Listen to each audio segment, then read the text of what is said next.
My father in the Lord, blessed memory, said to some of us one day, called us together and said, look, I am really praying for you people that God should skill you, should empower you, should grace you for me. But when he said that, God answered the prayer, but we are not with him again.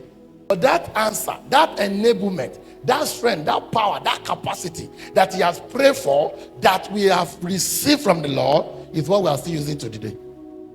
Anytime God will do anything for you, he will put the body in the heart of others. So anytime God wants to do something for others, he will put the body, begin to look at it that I am answered to prayer for some people. Don't think that anything you are doing for others is in vain. It's coming back to you. Whatever prayer you pray for people is also unto your advantage.